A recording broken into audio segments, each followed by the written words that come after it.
There's a few more cushions available up here.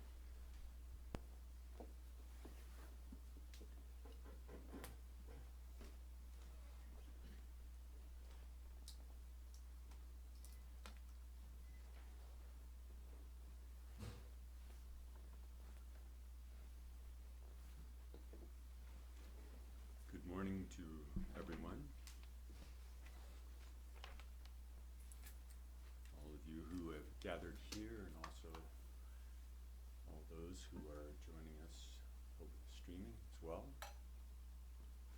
Good morning and welcome. Special welcome to anyone who's here for the first time.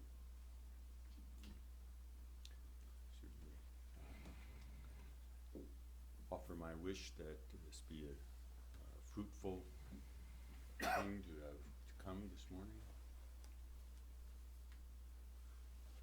We'll be sitting for about 50 minutes total with a little bit of instruction along the way, a few comments to start out, and then have our tea break and discussion afterwards, as usual.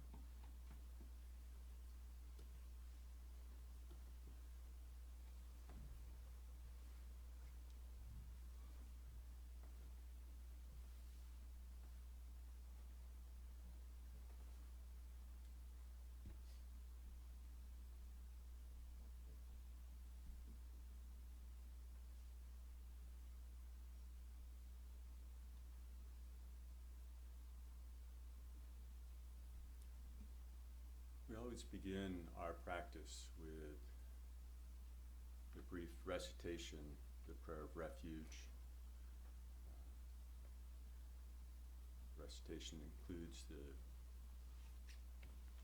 says bodhicitta at the top there.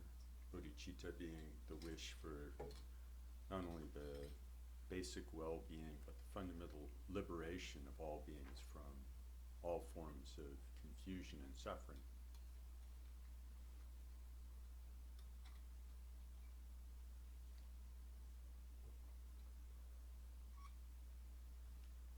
And we very often talk about how it is that when we sit down to practice, it's necessary to set aside our preoccupations of the moment,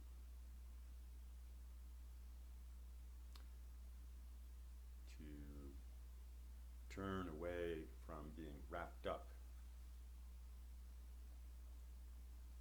you could say ensnared by all the stories and things, the agendas, the to-dos,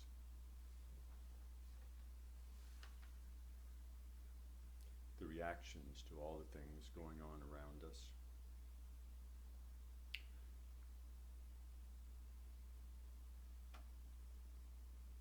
And Buddhism is quite famous for talking about how confusion and suffering are quite pervasive.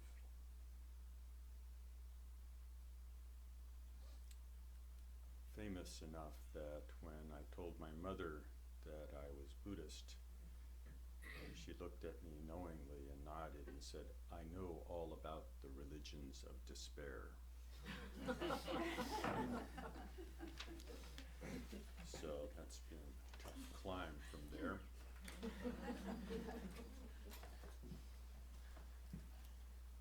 And there is a lot that we can look to see how our confusion arises. This is very deep subject to see how it arises and how the suffering flows from that confusion.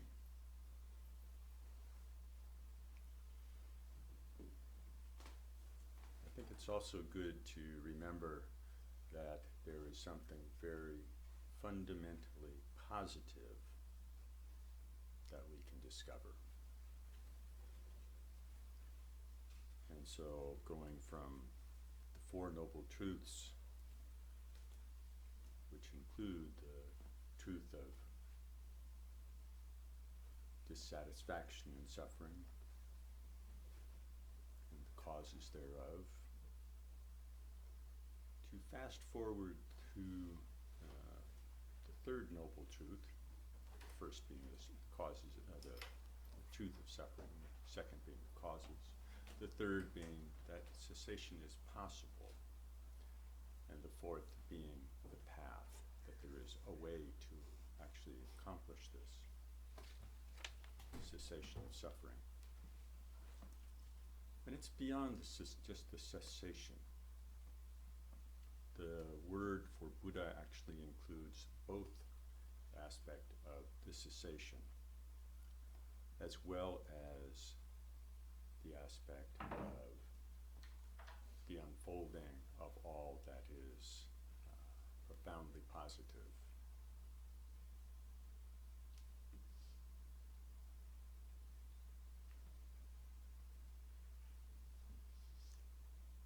And this unfolding arises out of our intrinsic basic nature. It's not added on. It's not like, well, we finally cleaned out the basement and now we can build that nice addition down there by adding stuff back in that wasn't there. This capacity is for fundamental well-being and liberation is intrinsic. So from that perspective, if we jump forward to just one of my favorite aphorisms in the mind training, so aspects of the path, how to engage in the things that are helpful. One of my favorites is always rely on a joyful mind.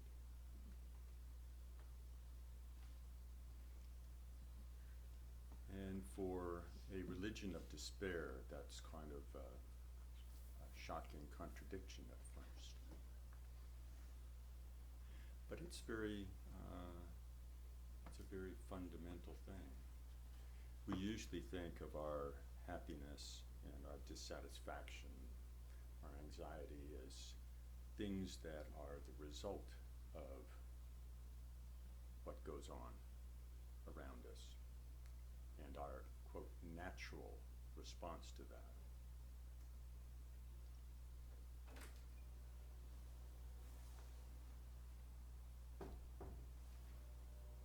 But the aphorism, always rely on a joyful mind,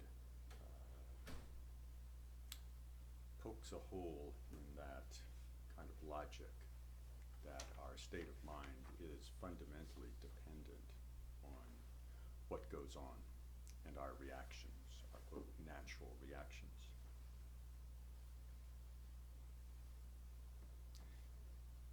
If we look carefully at what we do and what goes on in the mind,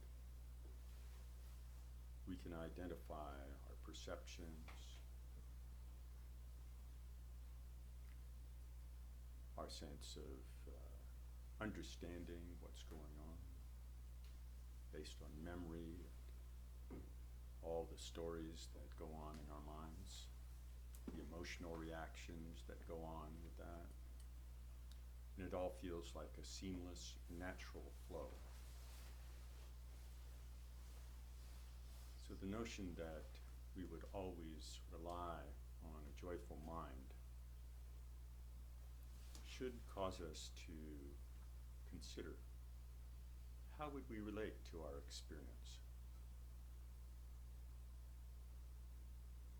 How do we relate to all the things that come up? How could it be that we could rely on this joyful mind?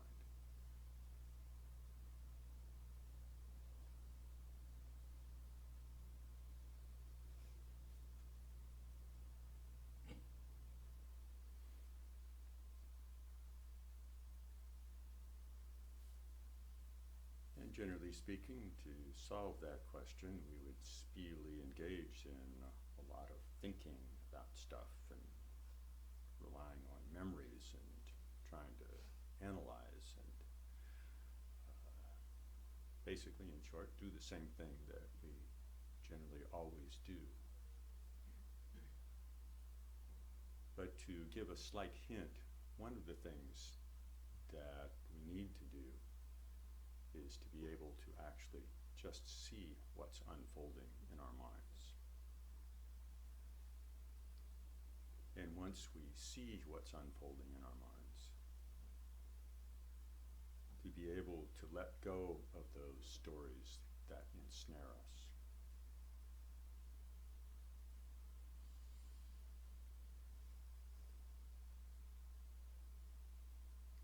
And this is important to do throughout the day, day in and day out.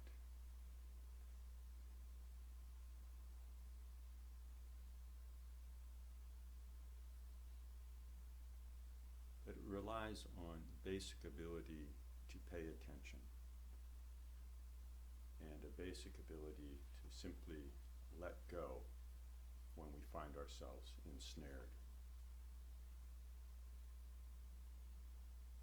And so we have an opportunity when we sit down to meditate to cultivate this capacity. First, by bringing our mind to the object of meditation, which could be simply just the flow of our experience, though that's kind of tricky. Because usually our habit is to just jump in and start wrestling with whatever's there, and come up with a story and another story and another story. But if we can just settle the mind on some aspect of our experience so that we can witness what unfolds and not be drawn in, this is actually a very powerful thing to cultivate. So keeping in mind, as we recite the refuge prayer, the bodhicitta prayer, that not only do we, but all other beings find ourselves ensnared in our situations and our reactions, but also that all sentient beings have the potential for being liberated, being free from this. So we'll recite our refuge, bodhicitta prayer. Until the summit of enlightenment is reached, I and all beings go for refuge to the sources of true refuge. I will now practice the absorption of calm abiding in order to release all beings from their particular suffering and establish them in lasting peace and happiness. Until the summit of enlightenment is reached, I and all beings go for refuge to the sources of true refuge. I will now practice the absorption of calm abiding in order to release all beings from their particular suffering and establish them in lasting peace and happiness. Until the summit of enlightenment is reached, I and all beings go for refuge to the sources of true refuge. I will now practice the absorption of calm abiding in order to release all beings from their particular suffering and establish them in lasting peace and happiness.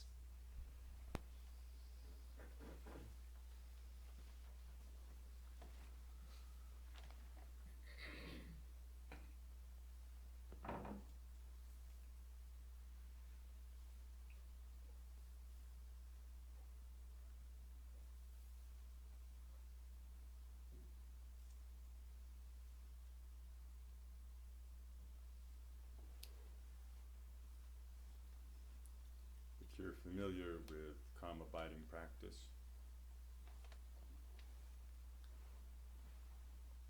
familiar with the method of resting the mind without a specific object,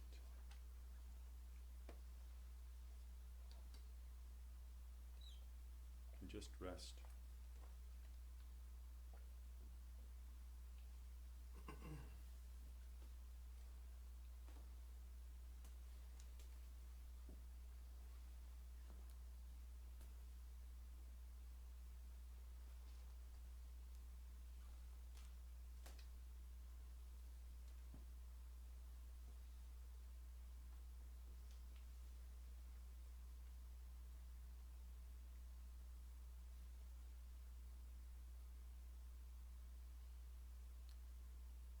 most of us, this can be kind of slippery,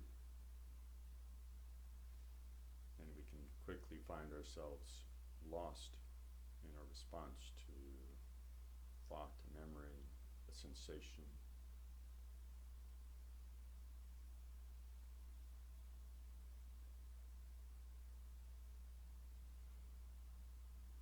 So it's good to have an ability to rest the mind on just one aspect of our experience, so it becomes very clear what we're doing.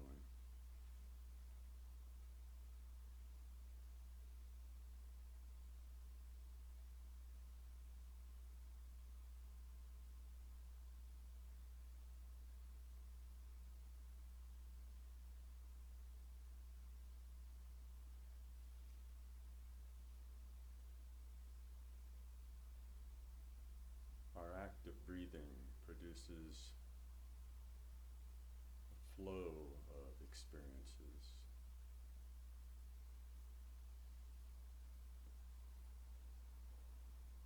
All threaded together by the breath going in and out.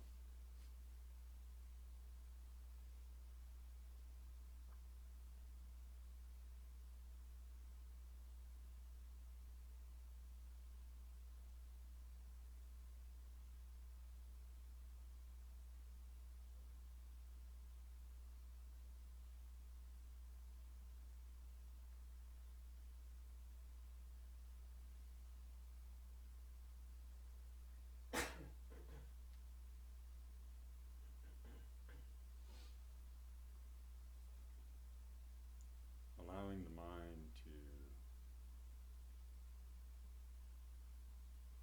come into fresh, vivid contact with these experiences, this flow.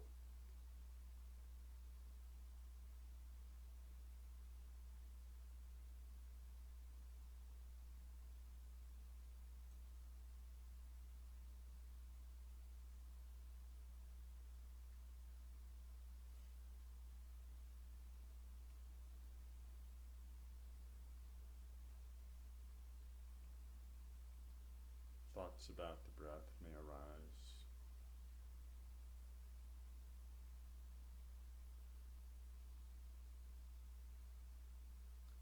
Just distinguish between the experience of the breath and those thoughts.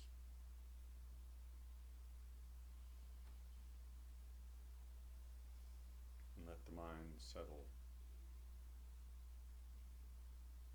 just in the experience, the physical sensations associated with breathing.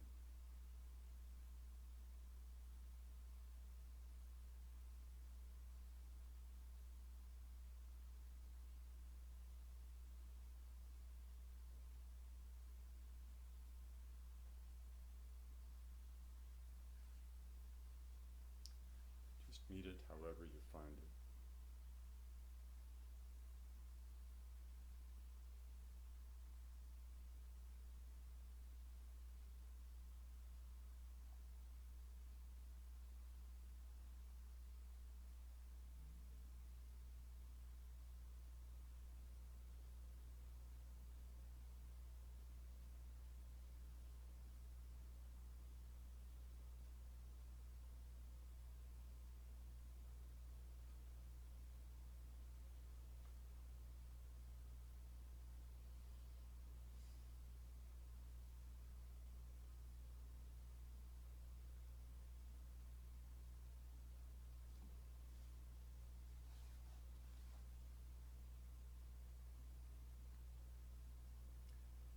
Whether you're simply resting the mind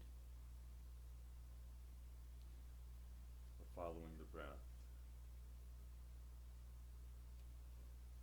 you'll eventually discover that the mind is up to its old tricks,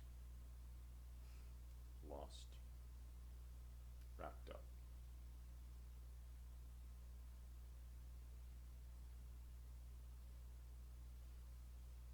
This discovery is your first, if you've never practiced before, it's your first success in meditation.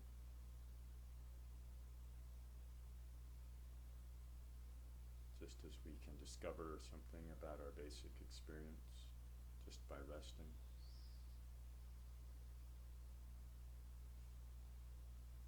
We also discover how it is that we're distracted.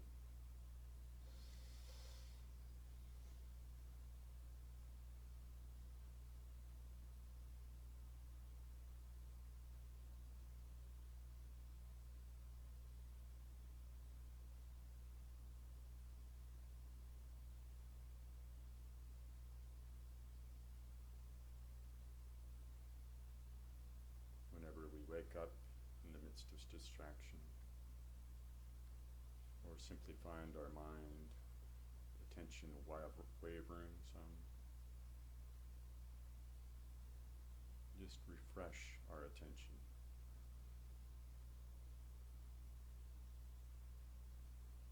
And relax into the meditation again.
by this virtue Virtue may I quickly realize Mahamudra and establish all beings without exception in this state.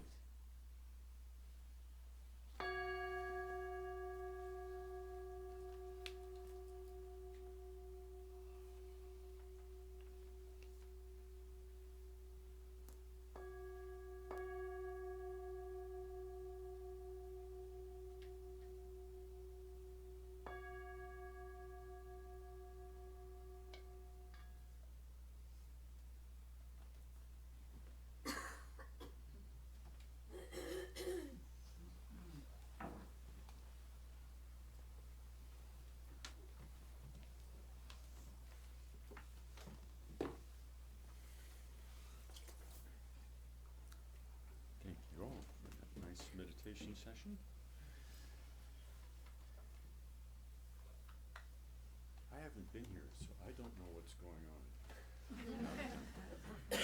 I don't have a list of announcements on the top of my head, so I know there are some. That much I know. Wouldn't- The death and dying class. You want to mention just a little bit about that, Eric? I think we're up to class 3 today, and Chosen Bays is leading class 3. It's from 3:30 to 5:30 today at the Heart of Wisdom Zen Temple, and there's a total of 8 classes, and we've already figured out that we haven't found a single person who's able to come to all 8, so feel free to just drop in. You don't have to, you can register, but you can also just show up. And yeah, it seems to be going well.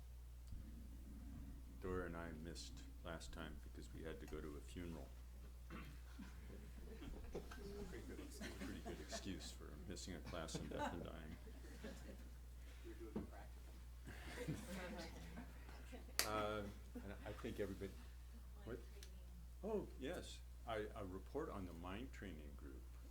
We got a note from Tim Campbell who said that this last Thursday there were 20 people. 23, all right, 23, who's counting? But and the discussion we heard was really good, and it would have been 25 if we had not been, Dora and I had not been just barely back from New York. But that's a great opportunity for those who want to go into that practice. This time, we've gone through, many times, we've gone through the 7 points of mind training. And this is expanding the scope of study a little bit. There's actually a very broad literature and background in the tradition on mind training. So this is opening things up, going deeper. So I'm very pleased that we're continuing on with this, because the mind training, just one of the things in a nutshell, the mind training methods do offer very portable ways to carry the practice into daily life. Little challenges that can throw at yourself to check on your mindfulness, check on your aspirations, to see what's actually unfolding. Just as the breath can be a point of reference in our meditation practice, so then we see what's unfolding relative to our aspiration, just to let the mind rest. So too can the aphorisms, the short sayings of the mind training provide us a point of reference to see what's going on instead. So, and there's of course Ringu Tulku coming just after Thanksgiving. There's notes up about that, and I'm very much hoping, one of the things that's not been formalized on the schedule, but it's formal in my mind anyway, is a Monday evening session, principally for people in the center, and to have an opportunity to focus for people, and now that we have 23 people engaged in the mind training, to have an opportunity for that group to perhaps put their heads together and think of some questions to sort of initiate a discussion with Ringu Tulku. And also there are a number of people who are doing Chenrezig practice, so we can do that as well, for that evening session.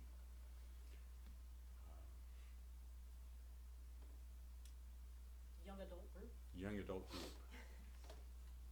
First Friday of the month, for those at least young at heart, or